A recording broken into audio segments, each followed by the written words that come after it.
장대장TV 시청자 여러분 안녕하십니까, 장대장입니다. 자, 대통령 집무실을 지금 청와대에서 용산으로 이전하는 걸 대통령 당선인인 윤석열 당선인이 확정을 지었습니다. 언론 브리핑까지 했죠. 자, 그런데 이제 용산에서는 이게 호재다 또는 악재다 이런 얘기들을 하고, 또 기존 청와대 주변에는 약간 개발 기대감 때문에 여러 가지 좀 기대감을 나타내고 또는 좀 서운해하는 분도 있고, 그런데 사람들이 이렇게 다 다른 것 같습니다. 그럼 가장 중요한 게 바로 이 용산, 앞으로 이 강남과 더불어서 서울의 개발의 어떤 핵심이라고 볼 수 있는 이 지역인데, 과연 호재일까요, 악재일까요? 거기에 대해서 한번 살펴보도록 하겠습니다. 자, 이 청와대 이전 비용이 더불어민주당 여당에서는 1조 정도 나온다. 근데 윤 당선인이 발표하는 것에는 총 496억 정도가 든다. 그리고 지금 현재 국방청사에 있는, 용산 국방청사에 있는 합창이 이전하는 비용은 1,000억 정도 든다. 그러니까 이 정도는 충분히 해볼만 하다. 지금 이런 얘기를 하고 있는데, 여기에 뭐 이제 정치적으로 지금 현재 여당을 지지하는 쪽에서는 뭐하러 가냐, 지금 그 비용으로 코로나 지원이나 하지. 또 지금 야당이 국민의힘이나 이 대통령 당선인 쪽에서는 그만큼 소통하는 걸 중요시하겠다. 그러니까 또 소통하는 걸 중요시하겠다고 하니까 뭐 국민의힘의 윤희숙 의원은 청와대 담장을 좀 없애고 그렇게 하는 건 어떻겠느냐 하는데, 어찌됐든 용산 이전을 하겠다고 발표를 했습니다. 야, 이제 그러다 보니까 이 용산 쪽에서는 이 용산 주민들이 불안해하고 있습니다. 지금 안 그래도 용산 이쪽은 고도 제한 때문에 대부분 지금 한남더일이나 나인원 한남이나 이런 지역들은 고가 주택에 들어설 수밖에 없는 게 바로 이 고도 제한 때문에 땅값은 비싸고 높게는 못 올리기 때문에 비싸게 팔 수밖에 없는데, 그래서 이제 강남하고 가까운 이 입지적인 장점도 있고, 또 용산 민족공원이라는 거의 뭐 90만 평 되는 이걸 자꾸 뉴욕의 센트럴파크로 비교할 만큼의 국제적인 관광 명소가 될 것이다고 해서 이제 기대감 때문에 부동산 가격도 많이 오르기도 했었는데, 어쨌든 이런 것 때문에 지금도 규제가 있는데 또 규제가 생기면 어떡하느냐. 그런데 바로 추가 규제는 없다. 이 당선인 쪽에서는 추가 규제는 없다. 그 다음에 교통혼잡 시위, 청와대 앞에서 시위하거나 이 교통혼잡이 생기면 어떡하느냐. 그러니까 지금 윤석열 당선인은 지금 한남동 공간이 3분 거리이기 때문에 교통혼잡은 없을 것이다. 또 이러니까 오늘 기사 보니까 더불어민주당의 고민정 의원은 전시라든지 이런 급박한 상황에서 대통령 집무실에서 바로 뭐 거기서 주의를 해야 되는데, 그거는 생각해봤냐. 이 정치적으로 이렇게 하다 보면 끝이 없는데, 오늘은 좀 부동산 관점에서, 물론 이제 부동산이라는 게 제가 늘 말씀을 드리지만 정치적인 것과 연계해서 갈 수 있는 부분이기 때문에 정치적인 점을 전혀 배제할 수는 없겠지만, 제가 말씀드린 이 정치적인 부분은 그냥 상대를 깎아내리기 위한 그런 정치적인 게 아니고 부동산과 관련된 정치적인 얘기는 좀 할 수는 있겠다. 대통령형 국방부가 이제 대통령 집무실이 될 예정이고 5월 10일부터 들어오겠다. 또 현 청와대는 5월 10일부터 국민에 개방하겠다. 지금 이제 이 용산 민족공원이 있고요. 이게 삼각지역이 있는데, 자, 이 삼각지역을 주변으로 해서 이 지금 삼각맨션이라는 한강로 일가의 이 재건축을 앞두고 있는 지역, 또 신용산역의 북측 1, 2구역 재개발을 앞두고 있는 지역이 이 고도 제한이나 이런 영향 때문에 개발이 좀 어려워지는 게 아니냐. 근데 뭐 추가 규제는 없다고 확실하게 말을 했고, 우리가 광화문으로 갈 생각을 했는데 광화문 같은 경우는 이미 높은 빌딩도 있는데 거기에 대한 뭐 규제는 없었을까요?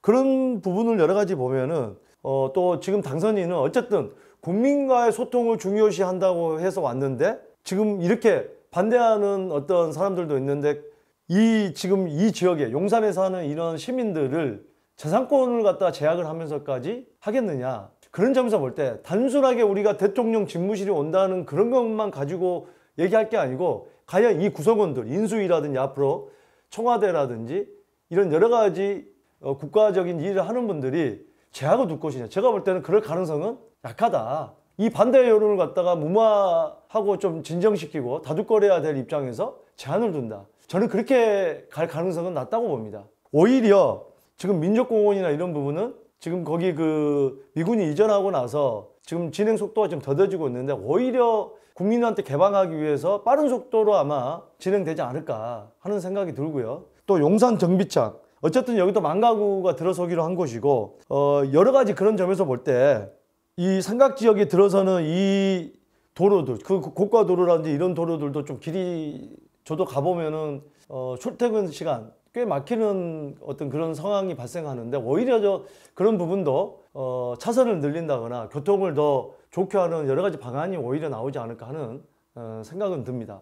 자, 그래서 지금 여기에 현지에 뭐 재개발, 재건축을 가지고 계신 분들 또는 살고 계신 분들은 팔고 가야 되나 이런 고민을 하시고 오히려 또 외지에 계신 분들은 매수 문의가 들어와서 살려고 하는 분도 있고 이렇게 생각하는 게 다 다른데 단순하게 생각하면 대통령 집무실이 들어선다고 한다면 여러 가지 경호라든지 이런 부분 재개발, 재건축이 돼서 건물이 높아져서 지금 대통령 집무실을 내려다본다. 그런 부분 때문에 고도 제한을 하지 않을 것이냐. 근데 제가 조금 전에 말씀을 드렸지만 지금 이렇게 여론이 안 좋은 여론도 있는데 이 재산권을 제약을 하면서 그러니까 재산권을 침해하면서까지 여러 가지 규제는 하지 않을 것이라는 게 제 생각이고요. 오히려 이런 개발 호재들이 좀 더 당겨져서 교통이라든지 민족공원이라든지 이런 부분들은 아무래도 대통령이 이 집무실 이쪽에 있기 때문에 접근성을 좀 더 넓게 만들어서 막히는 일이 없도록 오히려 더 신경 쓰는 부분에서 볼 때 이 일대가 좀 더 개발에 박차를 가할 수는 있지 않을까 하는 생각이 듭니다. 이 어떤 도로 인프라라든지 민족공원 만드는 부분 같은 경우는요. 자, 이런 와중에 이제 용산의 르네상스 시세 원학에서 미군 기지 토 동쪽 유엔사 부지 있죠. 이게 유엔사 부지 개발 후에 그 조명도인데, 자, 이 민족공원이 이렇게 있고 유엔사 부지가 이쪽에 있죠. 이태원역이 있고 여기 한 건설사에서 몇 년 전에 1조 정도의 땅을 사와서 제가 방송에서 한번 말씀을 드렸습니다만 고급 주택이 들어설 수밖에 없다. 고도 제한이 있기 때문에 나인원 한남이라든지 뭐 한남 더힐이라든지 이런 아파트처럼. 그래서 여기도 지하 8층에서 지상 20층에 공동주택을 만든다고 하는데 420가구, 오피스텔 722실, 숙박시설, 업무 판매시설. 그래서 1군 건설사로 선정이 됐다. 제가 뭐 여기 홍보해야 될 이유도 없고 홍보하려고 하는 게 아니고요. 이런 식으로 주변에 계속해서 용산 쪽은 고급주택이 들어설 수밖에 없는 제가 이유를 말씀드린 거고. 자, 그러면 용산의 이 일대에 이 유엔사 부지가 지금 여기 대통령 집무실이 들어서는 거. 자, 유엔사 부지. 이 동쪽 편에가 지금 고급 주택이 많이 있죠. 한남동 일대가. 자, 한남 더힐 동쪽에 한남 더힐 같은 경우는 600세대인데 65평이 작년에 52억까지 거래됐고 지금 호가는 한 60억 된다고 봐야겠죠. 86평이 작년 5월에 65억에 거래됐고 이것도 호가는 70억에서 뭐 80억 가까이 된다고 봐야 되고 이렇게 아주 비싼 고급 주택들이 계속해서 가격이 올라가고 있다. 자, 이 나인원 한남. 여기에 뭐 가수 장윤정 씨나 뭐 배용준 유명 연예인들 축구 선수도 뭐 많이 살고 있는 곳인데 여기 75평 341세대인데 이게 72억 8천. 그러니까 이 고급 주택이 평당 1억 가까이 취소됐다. 최근에 97평은 작년 12월에 120억까지 거래가 됐습니다. 이 파르크 한남. 파르크 한남은 여기 태양, 그 다음에 뭐 지금 재벌, 가수 싸이도 여기 전세로 지금 살고 있다고 하는데 이 동쪽에 있는 한남동이 고급 주택 계속해서 들어서고 있고 이쪽은 한남 뉴타운 2, 3, 4, 5구역이 이제 들어설 지역이고. 자, 그래서 오늘 대통령 집무실이 국방부 청사로 이제 이전을 확정을 지음으로써 주변에 개발의 악재인가 호재인가 여러 가지 장단점이 있겠지만 제가 볼 때는 그래도 긍정적인 요소가 조금만 더 강하지 않을까라는 게 제 생각입니다. 하여튼 오늘 이 영상이 여러분들 여러 가지 결정하는데 도움이 되셨길 바라겠습니다. 감사합니다.